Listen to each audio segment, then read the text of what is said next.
Hello students, a very healthy morning to all of you. Today we will start our video of third class. Now we will start our chapter 10 book exercise. Our first part is A. Choose the correct option. First है इसका PT Usha has put blank on the map of Olympic. PT Usha ने किसको Olympic के map पर रखा था, मानचित्र पर? तो किसको रखा था? Africa, Nepal, India. तो बेटा किसको रखा था? इंडिया को। तो हम यहाँ टिक करेंगे इसके लिए इंडिया, ठीक है। And second, PT Usha was born in blank, Kerala, Tamil Nadu, Karnataka. तो पीटी उषा का जन्म कहाँ हुआ था? कहाँ हुआ था पीटी उषा का जन्म? केरला में। So we fill here Kerala. Third है हमारा PT Usha received blank from Shri O.M. Nambiar. PT Usha ने क्या रिसीव किया था, क्या प्राप्त किया था O.M. नोम्बियार से? तो गिफ्ट, ट्रेनिंग, मेडल। तो उन्होंने क्या ली थी उनसे? ट्रेनिंग। क्या ली थी? ट्रेनिंग ली थी उनसे, ठीक है बेटा। फोर्थ हमारा PT Usha is an employ of blank railways. कहाँ की एम्प्लॉय थी, कर्मचारी थी पीटी उषा? साउदर्न की रेलवेज में वो एम्प्लॉय थी। हमारा बी पार्ट है right T for true and F for false statements. इसका फर्स्ट है PT Usha is a well known athlete. जो पीटी उषा थी वो एक प्रसिद्ध एथलीट थी। तो इसके लिए हमारा जो स्टेटमेंट होगी वो क्या होगी? ट्रू होगी, क्योंकि वो एक प्रसिद्ध एथलीट थी। और second, PT Usha was born in 1964 in Kerala. PT Usha का जन्म 1964 में केरला में हुआ था। तो ये हमारा क्या होगा बेटा? राइट, क्योंकि पीटी उषा का जन्म 1964 में केरला में ही हुआ था। थर्ड है PT Usha was an employ of the northern railways. तो ये हमारा क्या होगा बेटा? रॉन्ग होगा, क्योंकि वो नॉर्दर्न रेलवेज में एम्प्लॉयज नहीं थी। वो किस में थी? साउदर्न में। तो क्या था इसका? फॉल्स करेंगे इसको। फोर्थ है हमारा PT Usha became famous because of her coach O.M. नोम्बियार। क्या पीटी उषा अपने कोच O.M. नोम्बियार के कारण फेमस हुई थी? तो ये हमारा क्या होगा बेटा? फॉल्स होगा, क्योंकि उनकी खुद की भी क्या थी, उसमें हार्ड वर्क थी, ठीक है। उन्होंने भी स्वयं क्या किया था? हार्ड वर्क किया था, कठिन परिश्रम किया था। फिफ्थ है हमारा PT Usha couldn't make her परचेंस felt at the 1988 Olympic in Seoul. जो पीटी उषा थी उसने अपनी उपस्थिति वहां पर दर्ज कराई थी 1988 ओलंपिक में सियोल में। तो ये हमारा क्या होगा? ट्रू होगा, ठीक है। सी पार्ट है हमारा fill in the blanks with suitable words from the help box. ये हमारा हेल्प बॉक्स है, इसके अंदर वर्ड्स दिए हुए हैं।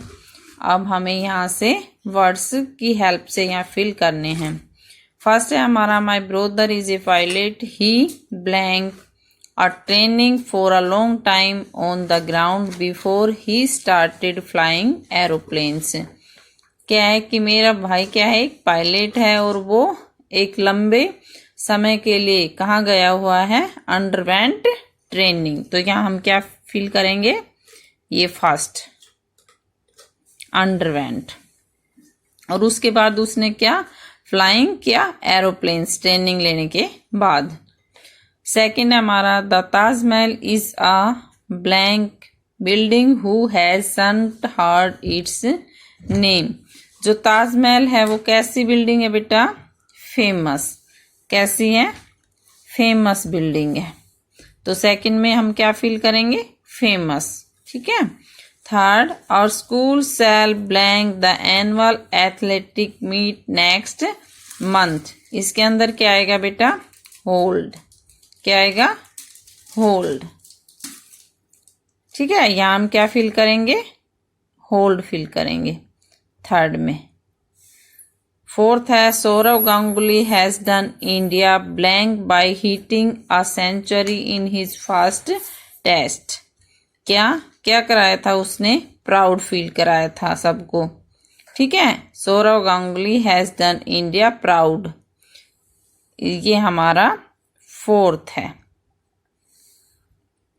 Our English teacher is very blank, she is very well experience to.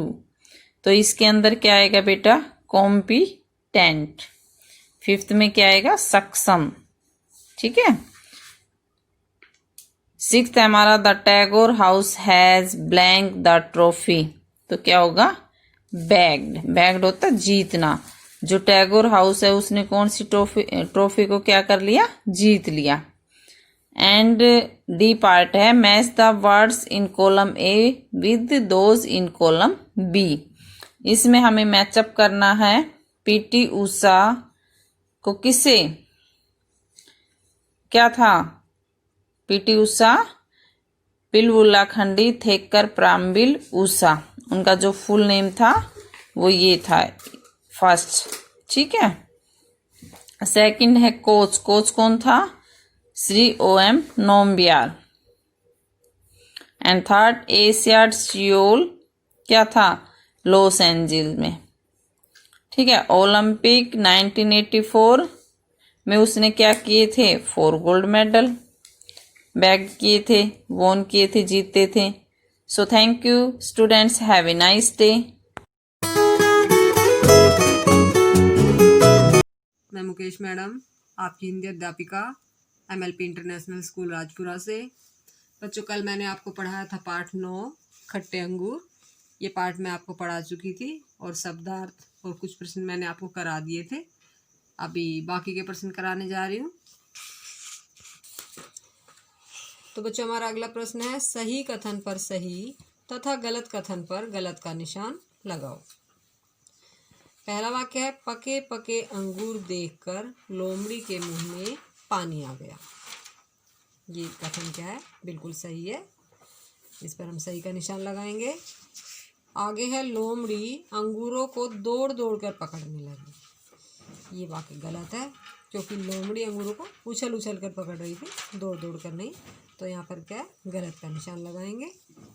आगे है अंगूर के गुच्छे बड़ी ऊंचाई पर थे। बिल्कुल सही बात है, तो यहाँ पर हम सही का निशान लगाएंगे। आगे है अगला वाक्य हमारा अंगूर मीठे मीठे एवं मोती जैसे प्यारे थे। ये वाक्य बिल्कुल सही है और इस पर भी हम सही का निशान लगाएंगे। आगे है प्रश्न नंबर 5, निम्नलिखित प्रश्नों के उत्तर दीजिए। यह कविता किसके बारे में है। क्या प्रश्न बताया मैंने, यह कविता किसके बारे में है। इसका उत्तर होगा यह कविता लोमड़ी और अंगूरों के बारे में है। क्या उत्तर बताया मैंने, यह कविता लोमड़ी और अंगूरों के बारे में है। हमारा अगला प्रश्न है किसे देखकर लोमड़ी को लालच आया। किसे देखकर लोमड़ी को लालच आया।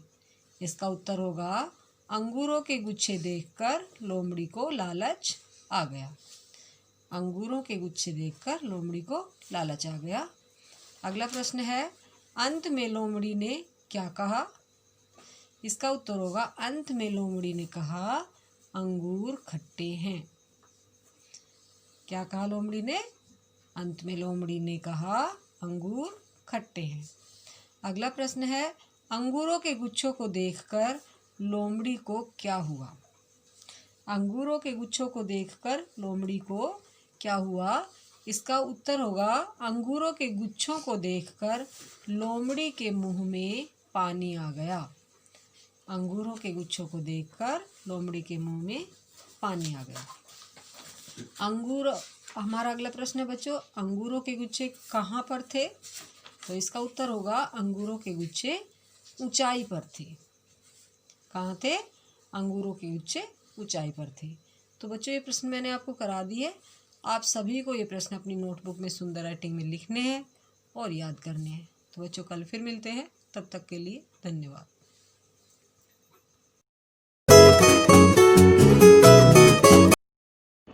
Good morning student, myself Bala ma'am from MLP International School Rajpur. Dear student, now we start our math online classes for class 3rd. And dear student, previous class we have done our exercise 8.1. Now we do our next exercise 8.2. In this exercise we have amounts in words. So now we write amounts in figure. And our first question is write the following amount in figure. बेटा हमारे पास number name के type में दिए हुए हैं, आपने words में दिए, इनको फिगर में राइट करना है। तो first of all our first question is 45 rupees and 80 पैसे। देखिए बेटा फर्स्ट क्वेश्चन है हमारा 45 रुपीज, तो हमें राइट करना है 45 रुपीज एंड 80 पैसे। तो आपने ऐसे इनको राइट करना है। ये आपके यहाँ पर बॉक्स दिया, बॉक्स में राइट कर सकते हैं। Now B part is 63 rupees and 19 paise. 63 rupees and 19 पैसे। तो आपने इनको ऐसे राइट करना। ओके स्टूडेंट, नेक्स्ट क्वेश्चन बेटा सी डी और ई आपने खुद करना है, मैं आपको सोल्व कर रहा हूँ। क्वेश्चन नंबर एफ 139 रुपीज, तो हमारे पास है 139 रुपीज एंड 52 पैसे। तो हम राइट करेंगे 52 पैसे। डियर स्टूडेंट, रिमेनिंग पार्ट्स आपने खुद करने हैं। Now we do our next question second, write the following amounts in words. बेटा अभी आपके दिए हैं, देखो पॉइंट जो हमारा उससे लेफ्ट साइड में हमारे होते हैं रुपीज और पॉइंट की राइट साइड में हमारे पास होते पैसे। तो हमारे पास है 0 रुपीज, तो हम राइट करेंगे 0 रुपीज एंड 75 पैसे। आपने इनको वर्ड्स में ऐसे राइट करना है। नेक्स्ट क्वेश्चन है हमारे पास, पॉइंट के लेफ्ट साइड में 8 है, तो इसका मतलब 8 rupees and 65 paise. I think dear student you understand very well our question number first and second. Dear student, आपने रिमेनिंग पार्ट्स ये आपने खुद करने हैं, ये आपका होमवर्क है। Okay student, thank you and have a nice day. Today I will start your SST class online, dear students, for class 3rd. Today's our topic is chapter number 5, physical features of India. Dear students, in our previous video we discussed our syllabus of 3rd class. So dear students, today we will start the reading of our chapter number 5, physical features of India. So let's start. Our chapter number 5 is physical features of India. Our country has high mountain, vast plains, dry and hot deserts, plateaus and coastal areas. हमारी जो country है, हमारा जो देश है, उसके अंदर mountains हैं, बड़े बड़े प्लेन्स हैं, ड्राई रीजन है, ड्राई एंड हॉट डेजर्ट्स हैं and plateaus and coastal area यानी कि तटीय क्षेत्र है। It also have many reverse and thick forest. यहाँ पर बहुत सारी रिवर्स और घने जंगल पाए जाते हैं। India can be broadly divided into 6 physical division.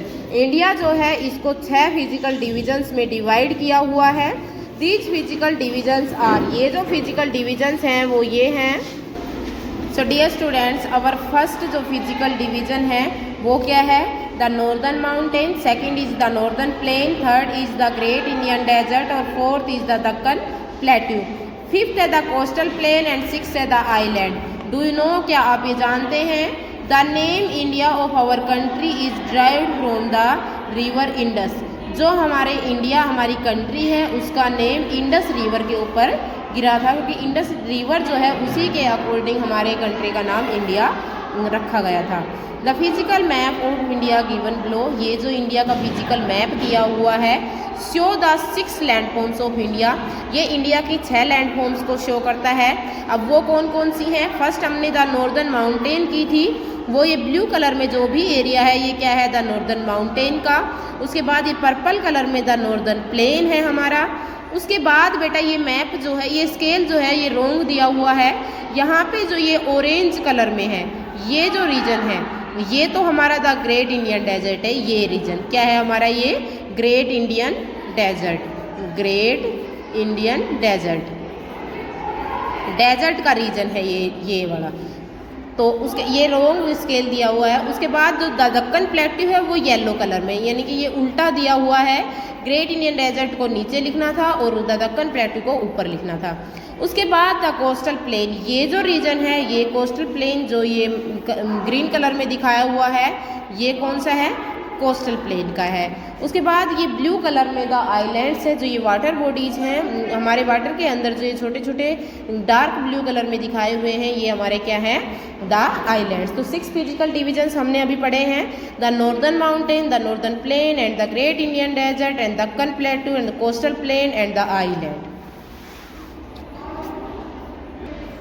The northern mountain, the world highest mountain range Himalaya are in the north of India. जो वर्ल्ड की सबसे बड़ी माउंटेन रेंज है हिमालय, वो नॉर्थ इंडिया में पाई जाती है। The Himalayan mountain stretch from the north west to the north east. जो हिमालयन माउंटेन है वो इंडिया के नॉर्थ वेस्ट से लेकर नॉर्थ ईस्ट तक विस्तृत है। This region are always covered with snow, ये जो क्षेत्र है ये कम्प्लीटली बर्फ से कवर्ड रहता है हमेशा। The melting snow gives rise a many big rivers such as the Ganga, the Yamuna and the Brahmaputra. जब यहाँ पे बर्फ पिघलती है तो यहाँ से बहुत सारी रिवर्स निकलती हैं, जैसे गंगा, यमुना और Brahmaputra.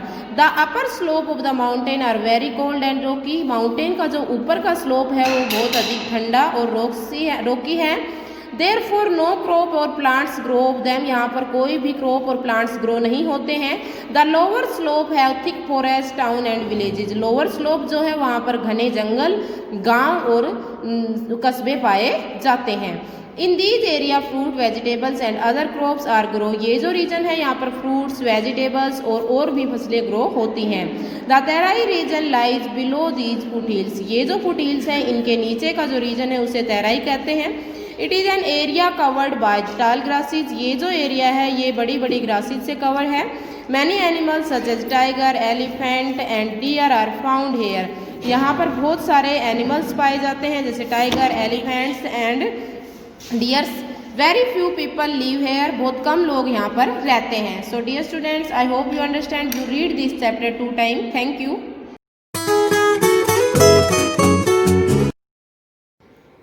Good morning to all of you. I am Anu Yadav, your GK teacher from MLP International School Rajpura. Students, today we start our topic How many players. It is chapter 24. आज हम 24 chapter अपना study करेंगे। How many players, कितने players होते हैं। इस chapter में हमारे पास कुछ गेम्स के नेम गिवन हैं, हमें बताना है कि उनके कितने प्लेयर्स होते हैं, उनमें एक टीम में कितने प्लेयर्स खेलते हैं। Do you know how many players are indeed to play these games. आप बता सकते हैं कि ये जो गेम्स हमारे पास गिवन हैं इनको खेलने के लिए कितने प्लेयर की ज़रूरत होती है। If yes fill in the blanks, अगर आपको पता है कि उस गेम को खेलने में कितने प्लेयर्स की ज़रूरत होती है तो आपको ये फिल करना है। You can take help from the help box, आपके पास चैप्टर के एंड में एक हेल्प बॉक्स गिवन है, उसमें हमें अलग अलग गेम से रिलेटेड प्लेयर्स की काउंटिंग दी गई है कि कौन से गेम में कितने प्लेयर्स होते हैं total. So students, let's start. Our first game is baseball. जो हमारा बेसबॉल गेम है उसमें 9 प्लेयर्स होते हैं। Second one is hockey, football, cricket. Hockey, football, cricket में हमारी एक टीम में कितने प्लेयर्स होते हैं? 11 players are play in a team.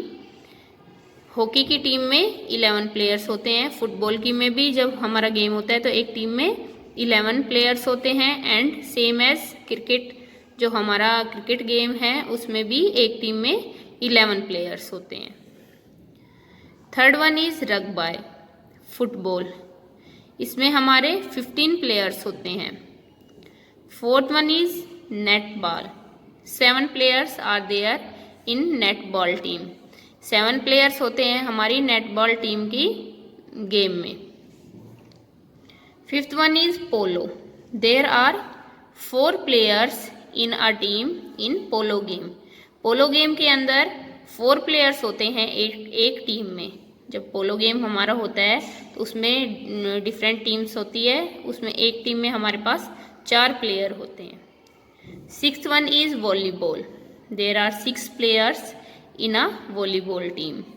Volleyball team के अंदर एक टीम में कितने प्लेयर होते हैं? 6। 7th one is water polo. Water polo जो गेम होता है उसमें 7 प्लेयर्स होते हैं। There are 7 players in our water polo team. 8th one is tennis और टेबल टेनिस। टेनिस या फिर टेबल टेनिस में कितने प्लेयर होते हैं एक टीम में? 1। There is 1 player in a table tennis और टेनिस टीम। एक टीम के अंदर कितना होता है? एक ही प्लेयर होता है। 9th वन इज खो खो। जो खो खो गेम होता है हमारा उसमें एक टीम में 9 प्लेयर्स होते हैं। 10th one is basketball. There are 5 players in a basketball team. 11th one is kabaddi. Kabaddi जो हमारी गेम है उसमें 7 प्लेयर्स होते हैं एक टीम के अंदर। There are 7 players in a kabaddi team. And 12th one is gymnastic. Gymnastic जो है गेम हमारा उसमें एक टीम में 8 प्लेयर्स होते हैं। There are 8 players in a gymnastic in a team of gymnastic. Students, today we discuss our chapter number 24, how many players. Let's repeat again our chapter. एक बार फिर से हम अपने चैप्टर का दोहराई कर लेते हैं। First one is baseball. There are 9 players in baseball team. Second is hockey और फुटबॉल और क्रिकेट। हॉकी या फिर फुटबॉल या फिर क्रिकेट की टीम में कितने प्लेयर्स होते हैं? There are 11 players. Third one is rugby football. There are 15 players in rugby football. Fourth one is netball. 7 players are there in a netball team. Fifth one is polo. 4 players are play in a team of polo. 4 players खेलते हैं एक team के अंदर पोलो game में। 6th one is volleyball.